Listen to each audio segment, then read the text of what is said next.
Doraemon का यह episode बेहद खास होने वाला है, इसलिए इसे अंत तक जरूर देखना।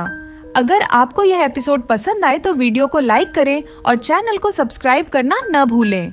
एपिसोड की शुरुआत होती है जब नोबिता अपने दोस्तों को अपने सपने के बारे में बताता है। वह कहता है, मैं आसमान में बादलों पर बैठकर एक खूबसूरत आइलैंड जाऊंगा। वहाँ बड़े बड़े बादलों से बना एक विशाल पेड़ होगा। उसकी बातें सुनकर जियान और सुनियो उसकी खिल्ली उड़ाते हैं और जोर जोर से हंसने लगते हैं। नोबिता उदास होकर घर की ओर लौटने लगता है।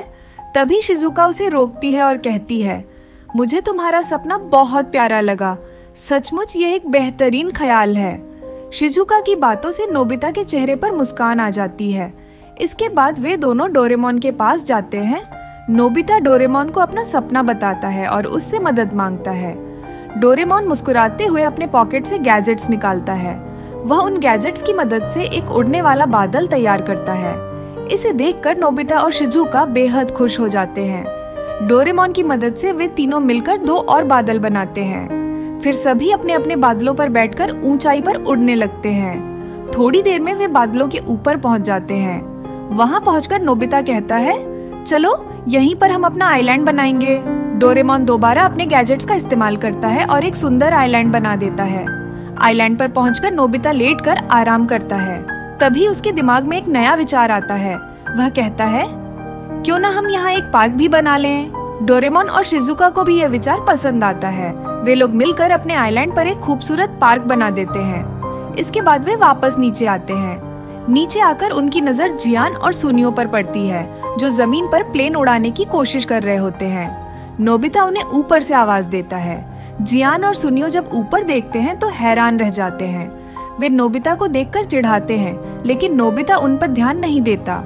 इसके बाद सभी अपने आइलैंड पर लौट जाते हैं और चैन से सोने की तैयारी करते हैं। अगर ये कहानी पसंद आई हो तो हमें कमेंट करके जरूर बताएं। सुनियो अक्सर गुस्से में आ जाता है और ऐसा ही एक दिन वह अपने प्लेन में बैठकर सीधा अपने दोस्तों की ओर हमला करने पहुंच जाता है। सुनियो अपने प्लेन को तेजी से उड़ाते हुए उनका पीछा करता रहता है और उन्हें खूब परेशान करता है। अचानक उसका प्लेन एक बादल से बने नारियल के पेड़ में फंस जाता है। यह देखकर डोरेमोन तुरंत हरकत में आता है और अपने गैजेट्स की मदद से उस प्लेन को पकड़ लेता है। वह प्लेन के चारों ओर तार लपेट देता है ताकि सुनियो और ज्यादा नुकसान न कर सके।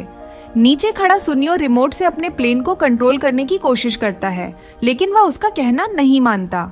तभी अचानक से रिमोट काम करने लगता है और सुनियो राहत की सांस लेता है।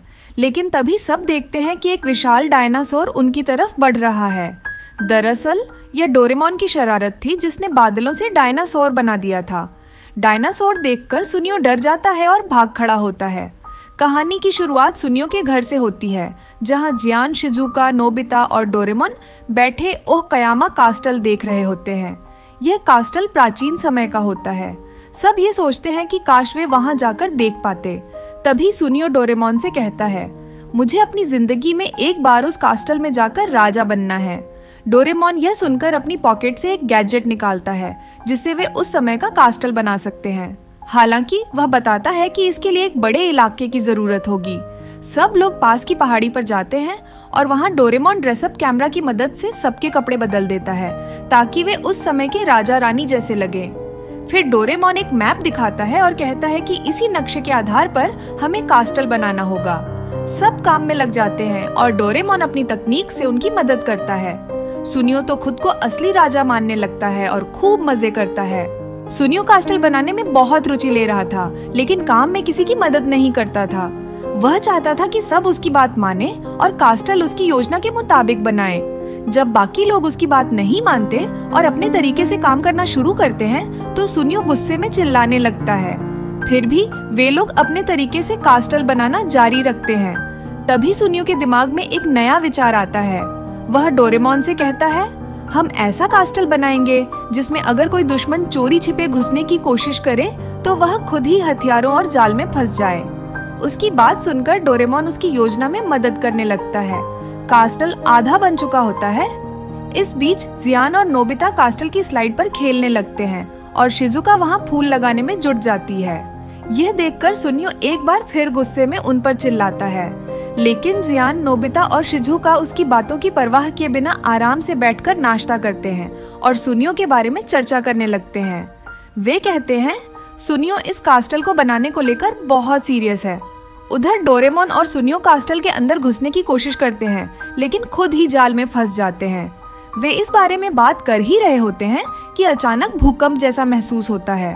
ऊपर देखकर वे देखते हैं कि एक विशालकाय रोबोट खड़ा है और उसके ऊपर नोबिता, शिजुका और जियान बैठे हुए हैं।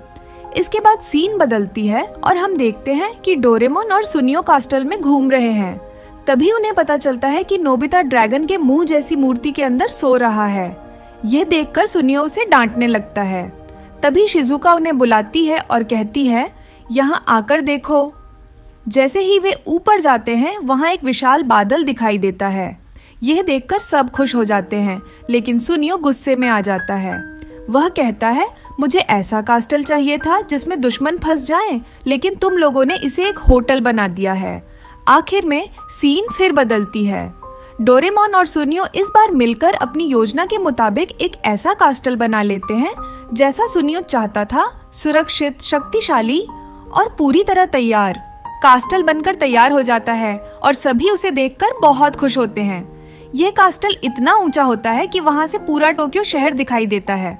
सुनियो सबसे ऊंचाई पर खड़ा होकर अपने कास्टल पर गर्व महसूस करता है, जबकि डोरेमोन वहीं बैठकर केक और चाय का मजा ले रहा होता है।